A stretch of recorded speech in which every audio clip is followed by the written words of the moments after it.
question is, we all know the Iron Sheik story. There was a time in the mid 2000s where he was kind of going nuts and in the news for lots of different things and shouting out stuff that he shouldn't have been shouting out. Right.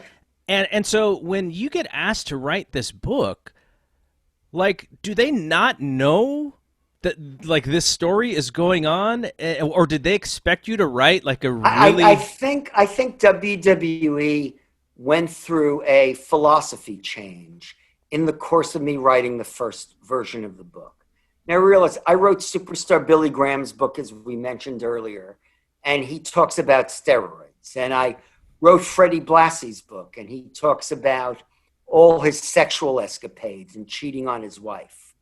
And Ric Flair talks about the Von Erich brothers being impaired by drugs and Fritz looking the other way. And Rick Those got are in the books trouble like- for his book, right? Like, didn't his he wife got a at the time was? Yeah, he got a lot of heat for his book. But WWE was encouraging this. Vince McMahon was encouraging this honesty. And I started writing the Iron Sheik book in 2008, the first version. And I know that because he and I watched the Democratic convention together while we were working on the book. And the Iron Sheik said, "Is Obama the president now?" I go, "No, he has to go against, John McCain, Mm-hmm. or he has to go against the Republican nominee." I think by the time the book was completed, the company had redefined itself as PG. Do you think that had to do with the Benoit thing? I think it had an impact, yeah. I think that, the Benoit thing, and there were a lot of allegations about steroid abuse as well as CTE, which was reflecting badly on the industry. And so I was commissioned to write the book. And then suddenly I'm writing the book in isolation. At that point, I'm no longer a retainer for WWE. So I'm pounding out a good book, and now I finished the book and there's like this pause, it's like, well, I don't know. Is this really a book we want to be putting out? And at that point, the Iron Sheik still had a drug problem. Mm-hmm. So I remember speaking to a lawyer for WWE, and he said, "Is there any way to sanitize this?" I said, "Well, then it's not going to be the Iron Sheik's book." And so they paid me. They paid me what they owed me. They had paid me in advance, and they paid the Sheik.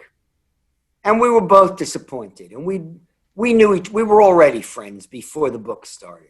And I know the Iron Sheik differently than the character you saw on TV. I knew him as a guy who was a very serious athlete, who didn't lose his virginity till he went to the 1972 Olympics as an assistant coach for the American Olympic team.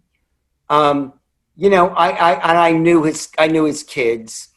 One of his daughters was murdered. I knew the way he suffered. I knew about the brotherly relationship between him and Nikolai Volkov. And I was disappointed that we wouldn't see the Iron Sheik in that light.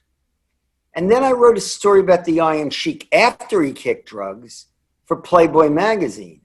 And now I hear WWE wants another Iron Sheik book with him kicking drugs. So I get paid again. I rewrite the book. Sheik and I get together again. We're all happy. And then somebody high up in the company says, "It's not good for our brand. All of these crazy stories just don't benefit our business." And that's it. It's a bummer. Is there anything that could happen, do you think, No, I don't that own would the change book. their mind? No, I say this in every interview. When Stephanie McMahon's daughter is running the company, maybe she will look at that Iron Sheik book, and by then, so many shocking things will have happened in our society that she'll go, "Yeah, I know these stories were really off color back in the day, but now they seem rather quaint. Right. Let's publish it. Give who's ever still alive from the Iron Sheik era a little thrill."